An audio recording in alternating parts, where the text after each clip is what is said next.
Welcome to episode 97 of Rebirth Revolution. My name is Melissa Olson. I realize that it appears as though people are fueled by cruelty these days more than ever. But dipping your toe into history would dispute that notion. Humans in this school have a long history of savagery. There is no getting around that, no matter how patriotic or intentionally incomplete some wish our school teaching would be. We have been very savage in the past. It is important that we face those facts and measure our current practices and mindsets against what has been. In many ways, we are better, and in some ways, we still have a long, long way to go. It's just that now we know what everyone thinks and does because everyone has access to social media and every phone is a better camera than most that have ever existed in the history of photography. No one likes to examine the failures of the past, but that is the only way to do better. In looking at the past, we can see that people have been extremely cruel, but something almost more insidious was also going on. Complacency. As humans, we seem to be able to get used to just about anything, and we are pretty unpredictable about how we will react. On 9/11, just short of 3,000 people were killed in the attacks. The whole world was turned on its head. Everyone gave it their undivided attention, and we declared that we would never forget. Here we are in 2021, and over 614,000 people in the United States alone have died of COVID. There are over 200 times as many people who have been taken up by this pandemic than those who died in the 9/11 attacks. Yet we can't seem to come together and agree as a group to care about it. That is really something to behold. The requests that people get vaccinated and wear masks are summarily rejected by some who feel it infringes upon their freedom. Yet what we really need to move forward is to be free of the virus and all the damage it does. But people continue to fill up the hospitals. People continue to die. We've also gotten quite used to gun violence. I saw a heartbreaking video of an 8-year-old girl who was at a baseball game with her family when shots rang out. She said, "It was my second shooting, so I was kind of prepared. I always am expecting something to happen." This, along with active shooter drills, are things that we now expect young people to carry on their shoulders. Let's look at some CDC annual death statistics. In the United States, motor vehicle deaths will take out 11.5 people out of 100,000. Firearm deaths will take out 12.1. We are used to that. Suicides take 14.5 of every 100,000 people in this country, which is more than traffic accidents or firearm deaths. Overdoses are something else we're very used to. They will take out 21.5 out of 100,000, almost as much as traffic accidents and firearm deaths combined. But we're used to it. To get used to all of this is to accept that we are angry, we are addicted, we are a hopeless bunch of people. It is to accept that there are no viable solutions for any of it. Somehow we can ignore the generational carnage that these deaths will set in motion. Each and every person who dies in one of these ways will produce a legacy of sorrow, guilt, shame, and regret that will take many generations to wash out. if those feelings ever wash out. It will change the behavior and rewire the brains of everyone connected to the one who passed. The mental health issues that will be the result of all of these things we're able to turn away from will not be as easy to ignore. But we just get used to it.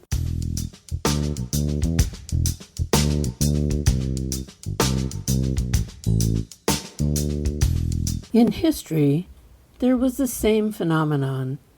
Many people thought that enslaving people was normal. They thought that treating people differently based on the amount of melanin they had in their skin made sense, which many still do. People thought that child and spousal abuse was an ordinary part of life and the right of men. They thought that women were too emotional to be given any real responsibility, other than bearing and raising all the children.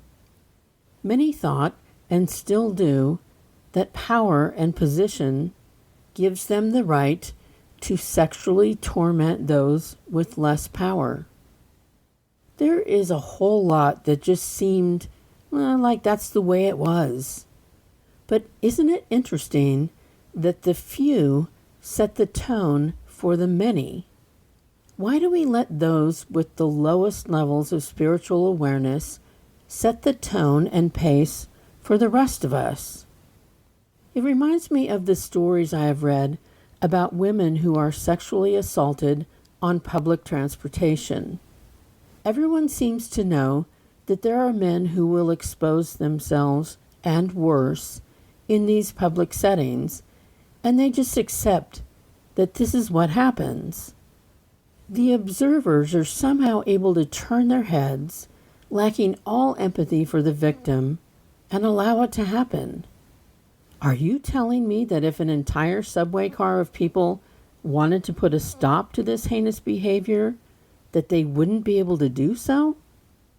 Why is one guy able to involve them in a shameful act that effectively drags them all to a lower level of spiritual awareness by their acceptance of the evil? Is it just that no one wants to get involved? Exactly what is the social agreement we have all made as it applies to evil? Yet again, I find myself quoting the French philosopher from the 1600s, Blaise Pascal. He said, "As men are not able to fight against death, misery, ignorance, they have taken it into their heads, in order to be happy, not to think of them at all." Is there just too much going on for everyone right now? Are we too focused on remaining happy instead of doing what is right? And who are these people who desire to drag us back down?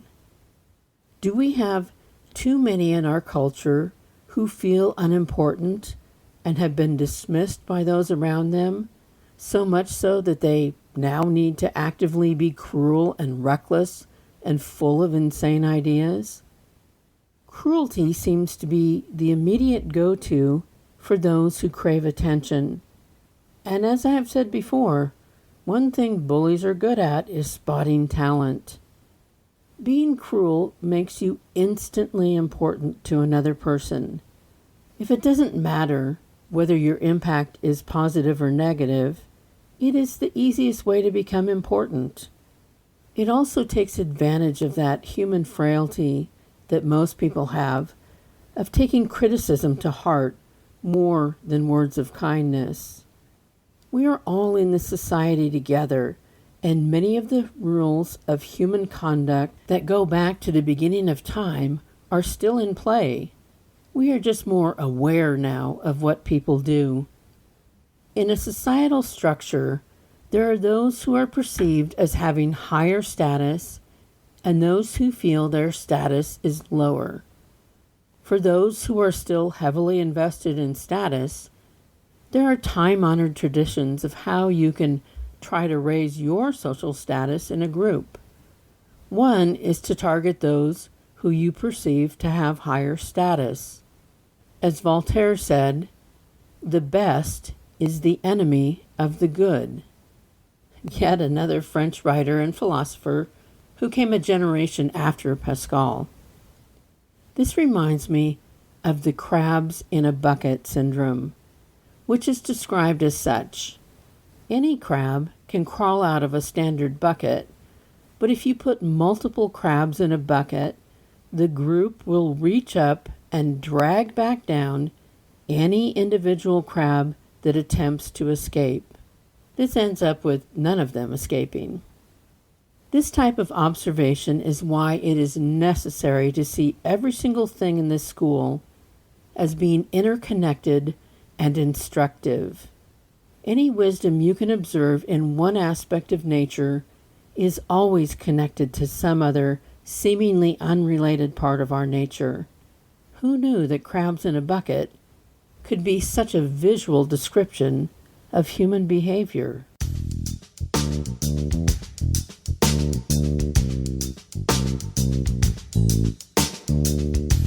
There is an old Japanese proverb that says, "The nail that sticks out gets hammered down." We've always had warnings that thinking, speaking, or acting outside the societal norms will result in the masses finding a way to bring you back into line. But there's a little twist on all of this.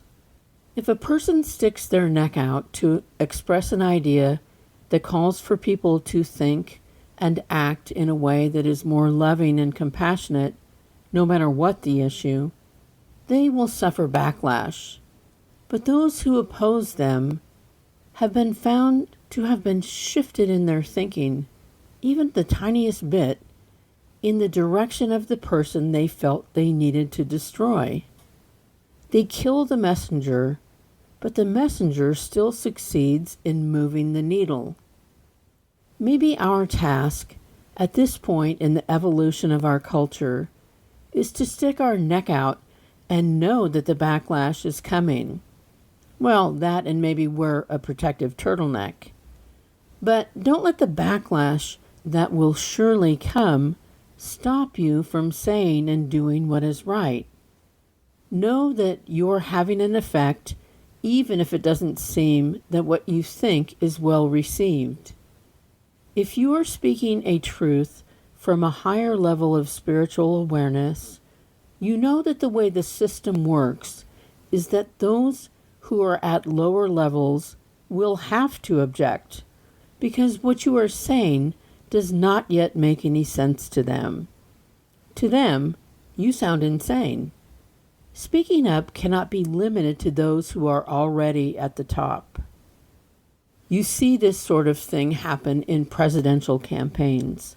There will be challengers who no one in their right mind would imagine the entire party would end up supporting. They may seem like crackpots because they're outliers, but they come to the table with some ideas that the more popular candidates are not embracing.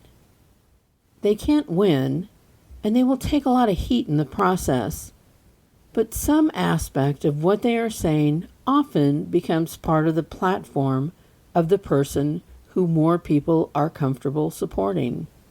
They moved the needle. It's hard to know if those on the fringes truly thought they could become the final candidate, or if they just wanted to advance a cause that means something to them. Maybe you have to convince yourself that you are the one just to be able to stand up there and act like it could happen. I guess recent history has shown us that the most unlikely, most unqualified, most detestable candidate can actually be the one the party chooses.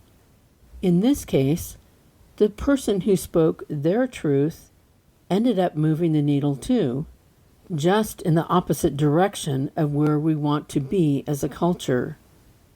Those who speak their truth from the lower levels of spiritual awareness will attract those at the same or lower levels, and everyone who is at a higher level will be outraged by how wrong they are.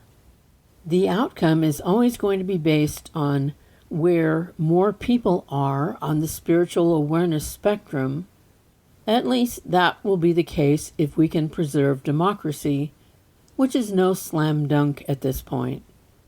So the lesson here is that those with the messages from the higher levels, the messages that contain honesty, integrity, empathy, and humility, need to speak out more.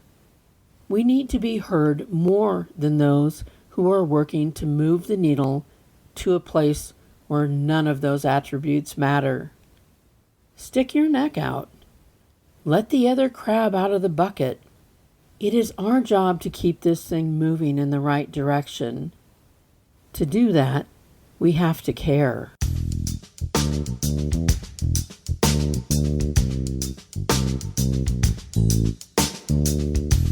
Thanks for returning for another week of Rebirth Revolution. I appreciate all who listen. While the state of Washington is still our strongest base of listeners, we also welcome new listeners in Maine, North Carolina, Connecticut, Georgia, Oklahoma, and Ecuador. I'm so thankful for all of you.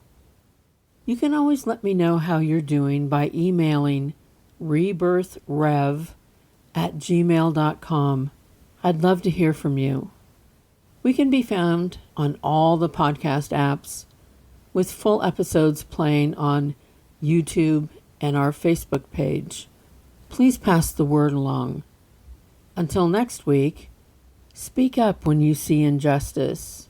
Dare to move the needle. Get vaccinated if you haven't already. And wear your mask when needed. Remember, you are loved exactly as much as every other person on the planet, not 1 ounce more or 1 ounce less. Stay strong and safe and keep caring.